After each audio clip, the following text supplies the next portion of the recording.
Hello friends, कैसे हैं आप सब। उम्मीद है आप सब मस्त होंगे। तो आज हम बॉटनी वनस्पति विज्ञान का सिलेबस देखेंगे।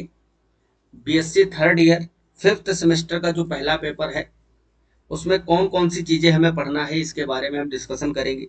आप लोगों को पता है कि जूलॉजी का सिलेबस इससे पहले अपलोड हो चुका है और पहली यूनिट भी स्टार्ट हो चुकी है ना।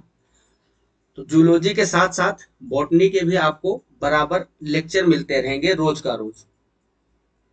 पैटर्न जो है इसमें सेम वैसे ही है जैसे पिछले आपके जो सेमेस्टर में एग्जाम हुए हैं उसी तरीके से 25+75 का। ठीक है। फिफ्थ सेमेस्टर का पेपर फर्स्ट वनस्पति विज्ञान पहली यूनिट जो है इसमें यूनिट फर्स्ट इसमें plant water relation, mineral nutrition, transpiration and translocation in phloem. मतलब ये प्लांट फिजियोलॉजी है। क्या है? Plant physiology. फिजियोलॉजी इसमें आपको पढ़ना है प्लांट फिजियोलॉजी। प्लांट फिजियोलॉजी जो है इसमें हम क्या पढ़ते हैं?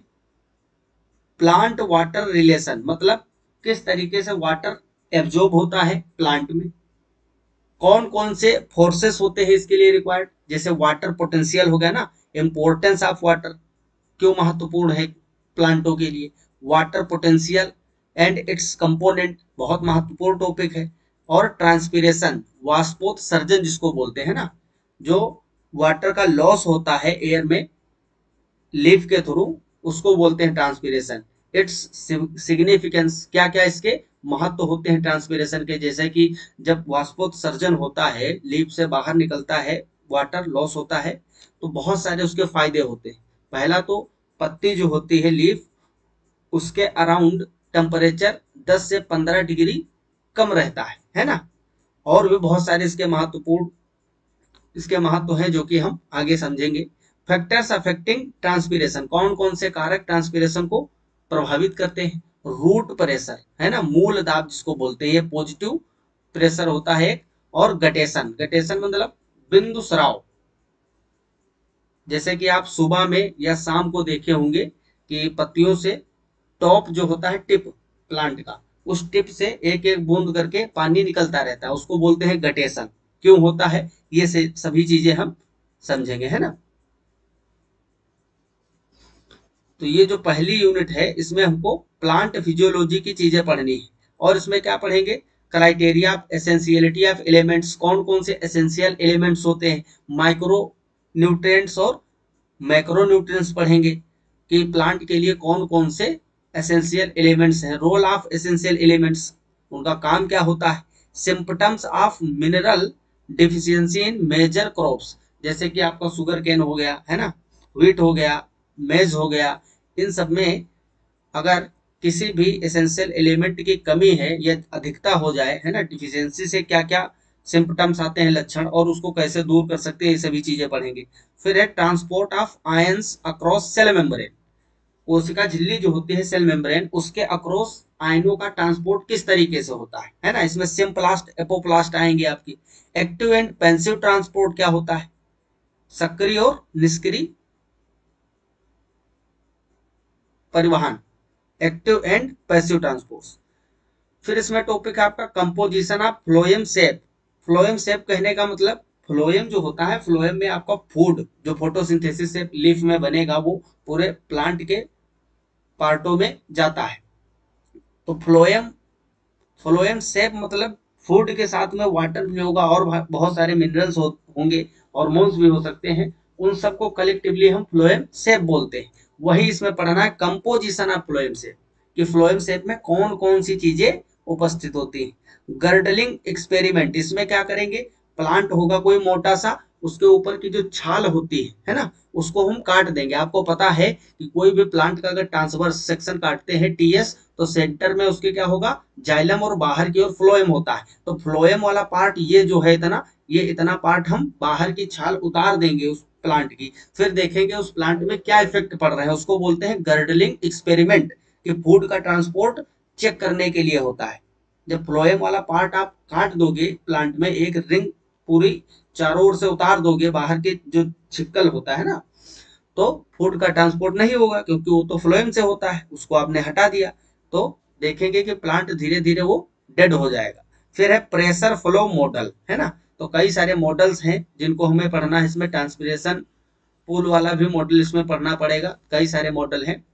सेकंड आपका जो यूनिट है, ये पहली यूनिट जो है बहुत महत्वपूर्ण है और काफी सारे टॉपिक इसमें कवर हो रहे हैं। प्लांट फिजियोलॉजी हो गया, और इसमें आपको क्या पढ़ना है, मेटाबॉलिज्म पढ़ना है ना। जो बायोमोलिक्यूल्स हैं, बायोमोलिक्यूल्स का मेटाबॉलिज्म प्लांटों में कैसे होता है, इसमें आप क्रेब्स साइकिल पढ़ोगे। सेकंड यूनिट है कार्बन ऑक्सीडेशन, कार्बन को आप कैसे ऑक्सीडाइज करोगे, है ना। जब तक हम कार्बन को ऑक्सीडाइज नहीं करेंगे तब तक हमको एनर्जी नहीं मिलेगी, प्लांट हो या कोई एनिमल हो।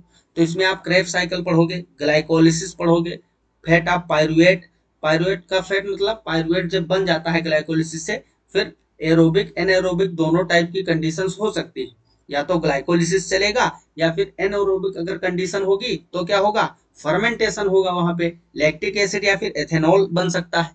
तो इसमें हम फैट ऑफ पायरुवेट पढ़ेंगे जिसमें एरोबिक और एनएरोबिक रेस्पिरेशन पढ़ना है एंड फर्मेंटेशन, है ना। फिर है रेगुलेशन ऑफ ग्लाइकोलिसिस, ग्लाइकोलिसिस के 10 स्टेप होते हैं, किस किस स्टेप पे किस तरीके से हम रेगुलेट कर सकते हैं, उसको कंट्रोल कर सकते हैं। फिर है oxidative pentose phosphate pathway, pentose phosphate इसको संट भी बोलते हैं ना, pentose phosphate shunt. Oxidative decarboxylation of pyruvate. अगला टॉपिक है रेगुलेशन ऑफ क्रेब साइकिल, किस तरीके से आप क्रेब साइकिल को रेगुलेट करते हो, कंट्रोल करते हो। फिर है माइटोकॉन्ड्रियल इलेक्ट्रॉन ट्रांसपोर्ट सिस्टम, है ना, ईटीसी जिसको बोलते हैं, इलेक्ट्रॉन ट्रांसपोर्ट सिस्टम। फिर है ऑक्सीडेटिव फॉस्फोरिलेशन, ऑक्सीकरणीय फास्फोरिलीकरण। एटीपी सिंथेटेज क्या होता है, ये एंजाइम है ना, आपने पढ़ा होगा F1 F0 पार्टिकल्स होते हैं माइटोकॉन्ड्रिया के किस्टी पे लगे होते हैं, तो उसमें जो है जो कॉम्प्लेक्स फिफ्थ होता है उसको हम एटीपी सिंथेटेज बोलते हैं, इसके बारे में पढ़ना है। कीमो ऑस्मोटिक मैकेनिज्म या कीमो ऑस्मोटिक थियरी के हिसाब से ही तो हम एटीपी का फॉर्मेशन करते हैं, कि जो उसमें प्रोटॉन ग्रेडियंट बनता है, किस तरीके से प्रोटॉन्स मूव करते हैं, और एटीपी की सिंथेसिस होती है बाई एटीपी सिंथेटेज। तो ये केमोस्मोटिक मैकेनिज्म पढ़ना है। P Y O ratio, cyanide resistant respiration, आपने सुना होगा और पढ़ा होगा कि साइनाइड जो है पॉइजन इतना खतरनाक होता है कि अगर इसको कोई चखे भी तो तुरंत सेकेंडों में मौत हो जाएगी व्यक्ति की। कैसे हो जाती है, ये एक्चुअली जो ऑक्सीडेशन आपका माइटोकॉन्ड्रिया में हो रहा होता है उसको ब्लॉक कर देता है। हम पूरी मैकेनिज्म पढ़ेंगे कि कोई व्यक्ति अगर साइनाइड ले लेता है, साइनाइड की कैप्सूल या टेबलेट, तो उससे क्या होता है, तुरंत उसकी मौत हो जाती है। किस तरीके से साइनाइड एक्शन करता है ना। तो यही टॉपिक आपको पढ़ना, साइनाइड रेसिस्टेंट रेस्पिरेशन, ये उसको प्रतिरोधित करता है, वहां पे जितने भी जैसे कॉम्प्लेक्स हैं आपके उसको ब्लॉक कर देता है, माइटोकॉन्ड्रिया में ऑक्सीडेशन रुक जाएगा। फिर है फैक्टर अफेक्टिंग रेस्पिरेशन, श्वसन जो है हमारा उसको कौन कौन से कारक प्रभावित करते हैं।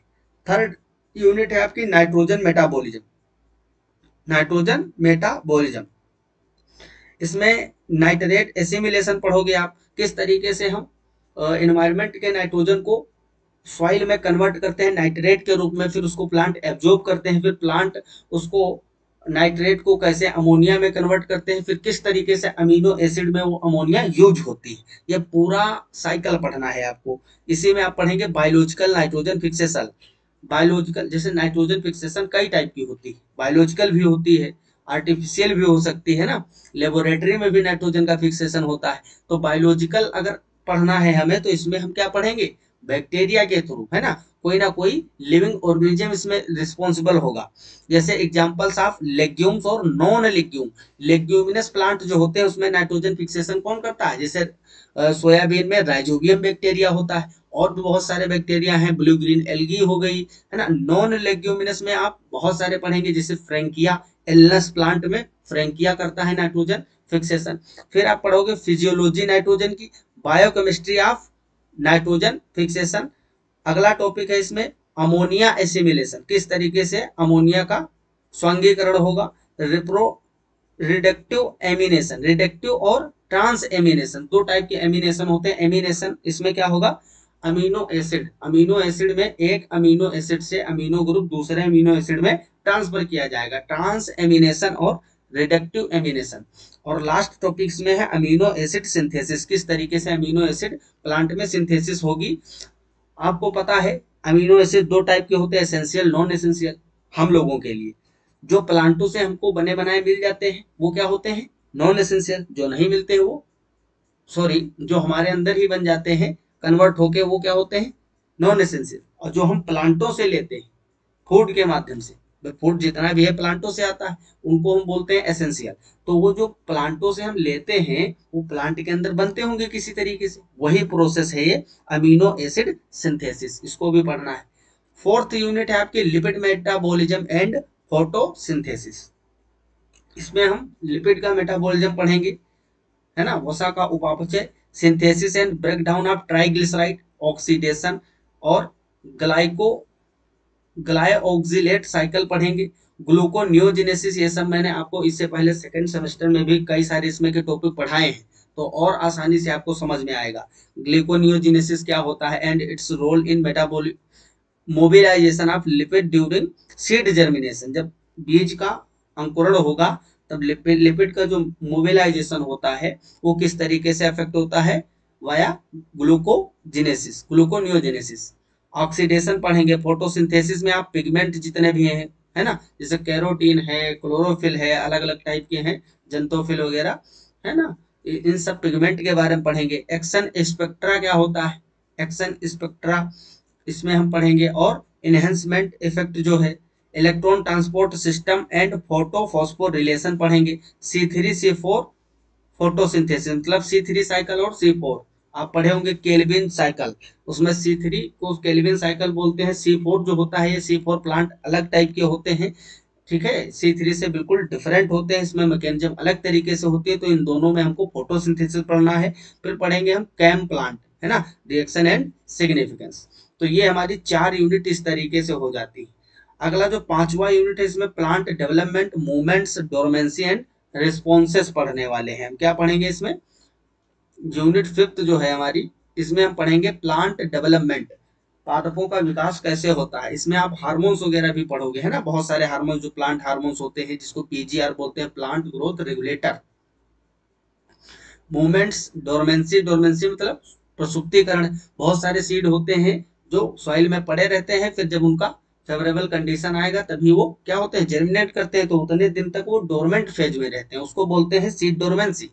और रिस्पॉन्सेस क्या क्या है, developmental roles of phytohormones, phytohormones मतलब जो प्लांट में हॉर्मोन्स बनते हैं या यूज होते हैं, जैसे ऑक्सिन्स हो गए, ऑक्सिन कई टाइप के होते हैं, है ना, आर्टिफिशियल नेचुरल आपको पढ़ने को मिलेंगे 4-5 टाइप के ऑक्सिन्स, है ना। इसी में आपका 2,4-D भी आता है जो द्विबीजपत्री पादपों को नष्ट कर देता है, 2,4-D आप नाम सुने ही होंगे।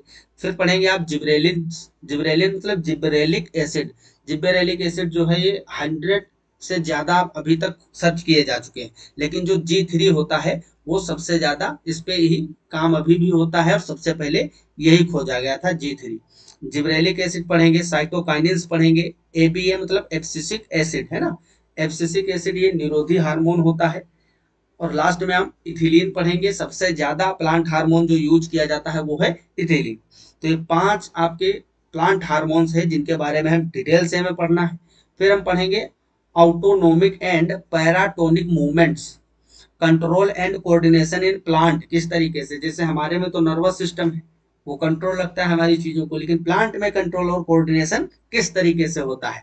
बहुत ही आनंद आएगा आपको इन सभी टॉपिक को पढ़ने में। फोटो पेरियोडिज्म, है ना, दीप्तिकालिता जिसको बोलते हैं। डे न्यूट्रल प्लांट पढ़ेंगे, एसडीपी और एलडीपी पढ़ेंगे, है ना।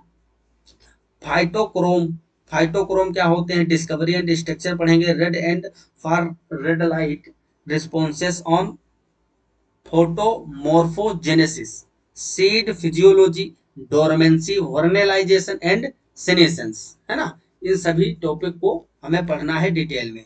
अब आता है आपका बायोमोलिक्यूल्स, बायोकेमिस्ट्री, यहाँ से आपकी बायोकेमिस्ट्री स्टार्ट होगी, है ना। टोटल 3 टॉपिक आपको 5th सेमेस्टर में पढ़ना है। पहला आपका है plant physiology, plant physiology. Second topic आपका है बायोमोलिक्यूल्स का metabolism, metabolism of biomolecules, biomolecules. और थर्ड जो आपकी ये 3 यूनिट लास्ट की आती है, ये आपका टॉपिक है बायोकेमिस्ट्री का। किसका? बायो केमिस्ट्री, है ना। तो ये टोटल 3 टॉपिक आपको पढ़ने हैं। ये जो बायोकेमिस्ट्री, इसमें आप बायोमोलिक्यूल्स पढ़ोगे, जैसे कार्बोहाइड्रेट्स हैं, इनका नोमेनक्लेचर, क्लासिफिकेशन, जो कि आप सेकंड सेमेस्टर में ब्राइटली मैंने पढ़ाया है आपको। रोल ऑफ मोनोसेकेराइड्स, जैसे ग्लूकोज है, फ्रक्टोज है, शुगर, एल्कोहल्स होते हैं बहुत सारे, मैनिटोल, सोर्बिटोल। मैनिटोल आपको पता ही है कि जो ब्राउन एल्गी होती है उनमें भी फूड स्टोरेज के काम आता है। फिर डाइसेकेराइड पढ़ोगे, डाइसेकेराइड में वही 3 फेमस हैं आपके, सुक्रोज, माल्टोज, लैक्टोज, है ना। इन तीनों के बारे में ये तो सब आपको पता ही है, तो इस यूनिट में ज्यादा आपको परेशानी तो होगी नहीं, क्योंकि ये चीजें आपको पता ही है। ग्लूकोज वगैरह कार्बोहाइड्रेट में ग्लूकोज है, फ्रक्टोज है, और मैनिटोल, सोर्बिटोल वगैरह है। डाइसेकेराइड में सुक्रोज, माल्टोज, लैक्टोज। ओलिगोसेकेराइड पढ़ोगे आप। पॉलीसेकेराइड में आप पढ़ ही चुके हो, स्ट्रक्चरल सेल, स्ट्रक्चर पढ़ना है सेलुलोज का। हेमी सेलुलोज होता है, हेमी सेलुलोज जो होता है, पेक्टिन और काइटिन और म्यूसिलेज हो गया। स्टोरेज में जैसे स्टार्च और इन्यूलिन, इन्यूलिन जो है फ्रक्टोज का होमोपोलीमर्स होता है। फिर हम लिपिड पढ़ेंगे, लिपिड, स्टोरेज ऑफ लिपिड, किस तरीके से स्टोर किए जाते हैं। फैटी एसिड का स्ट्रक्चर पढ़ेंगे, फंक्शन पढ़ेंगे। स्ट्रक्चरल लिपिड्स पढ़ेंगे। फास्फोग्लिसराइड्स, जिसमें लिपिड फंक्शंस हो गए, सेल सिग्नल किस तरीके से इनसे मिलता है। कोफैक्टर्स हो गए, है ना। प्रोस्टाग्लैंडिन्स हो गए। इंट्रोडक्शन ऑफ लिपिड मिसेल्स, किस तरीके से मिसेल का फॉर्मेशन होता है। और मोनोलेयर्स हो गए और बाइलेयर्स, ठीक है। इस तरीके से हमारा बायोमोलिक्यूल्स खत्म हो जाएगा। फिर है 7वीं यूनिट, यूनिट नंबर 7। इसमें हम प्रोटीन और न्यूक्लिक एसिड 2 टॉपिक पढ़ेंगे। प्रोटीन में वही बेसिक चीजें जो मैं आपको पढ़ा चुका हूँ सेकंड सेमेस्टर में, फिर से हम पढ़ाएंगे आपको और ज्यादा डिटेल में। स्ट्रक्चर ऑफ अमीनो एसिड पढ़ेंगे। पेप्टाइड बॉन्ड्स क्या होता है। लेवल्स ऑफ प्रोटीन स्ट्रक्चर, जैसे प्राइमरी, सेकेंडरी, टर्सरी, है ना। क्वार्टरनरी, क्वार्टरनरी में आपका जो हीमोग्लोबिन होता है क्वार्टरनरी स्ट्रक्चर होता है। रामचंद्रन प्लॉट बड़ा इंपॉर्टेंट है, इसको खूब टिप्पणी आती है कमेंट लिखने को, है ना। आइसोइलेक्ट्रिक पॉइंट्स क्या होते हैं। Protein denaturation and biological roles of proteins, protein की विकृतीकरण। डीनेचुरेशन मतलब हाई टेम्परेचर और पीएच पे डीनेचर हो जाते हैं प्रोटीन, इसके बारे में पढ़ेंगे। फिर है न्यूक्लिक एसिड, है ना। इसमें आरएनए और डीएनए के स्ट्रक्चर को पढ़ना है। Structure of nitrogenous bases, structure and function of nucleic acids. Nucleic acid denaturation and renaturation. Nucleic acid जो होता है डीएनए, उसको डीनेचर कैसे करेंगे, फिर से अगर फेवरेबल कंडीशन बना दी जाए तो क्या होगा, फिर से डीनेचर हो जाएगा, फिर से दोनों स्टैंड आपस में कंप्लीमेंट्री बन जाएंगे। और M I R N A पढ़ना है। लास्ट टॉपिक इसमें यूनिट है आपकी इंजाइम्स। इसमें क्या पढ़ना है हमको, इंजाइम्स के बारे में पढ़ना है। पूरी कंप्लीट यूनिट है इंजाइम्स की, है ना। बहुत महत्वपूर्ण भी है। इसमें structure of enzymes, holoenzyme, apoenzyme, cofactors, coenzymes and prosthetic groups. Mechanism of action, है ना। इसमें लॉक एंड की हाइपोथेसिस बहुत महत्वपूर्ण है। एक्टिवेशन एनर्जी क्या होती है। इंड्यूस फिट थ्योरी पढ़ोगे आप, induce fit theory. Lock and की वाले में क्या होगा, इसमें ताला और चाबी वाला खेल चलेगा। एंजाइम इनहिबिशन, कौन, जैसे बहुत सारे इनहिबिटर होते हैं आपको पता है।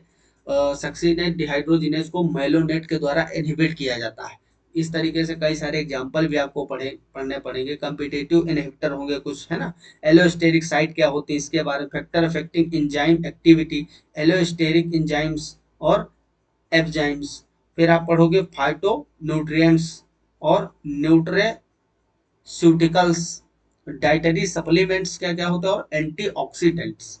तो ये टोटल आपका सिलेबस कंप्लीट होता है। टोटल 8 यूनिट, है ना। हर एक यूनिट को हम जोरदार तरीके से पढ़ने वाले हैं। तो आई होप आपको सिलेबस अच्छे तरीके से समझ में आ गया होगा कि हमें पढ़ना क्या क्या है। अब हम आपको लेक्चर प्रोवाइड करना स्टार्ट कर देंगे। जूलॉजी के आपको लेक्चर मिले हैं कुछ, और रेगुलर आपको दोनों में से किसी एक सब्जेक्ट का एक लेक्चर तो जरूर ही मिलेगा। और कोशिश करेंगे आपका, 4th सेमेस्टर मैंने नहीं करवा पाया था पूरा, ठीक है। स्टार्ट ही नहीं कर पाया था, बहुत ज़्यादा बिजी था थोड़ा, इसीलिए नहीं हो पाया। लेकिन आपका 5th सेमेस्टर एक एक लेक्चर आपको पूरा कंप्लीट करवाया जाएगा एग्जाम से पहले, ठीक है। तो आप लोग मस्त पढ़ाई करते रहिए अगर कोई भी समस्या है, कोई डाउट है इससे रिलेटेड, तो आप लोग कमेंट बॉक्स में मेंशन कर सकते हो। मिलते हैं हम अगले लेक्चर में, तब तक के लिए okay bye, all the very best, thanks for watching, जय हिंद जय भारत।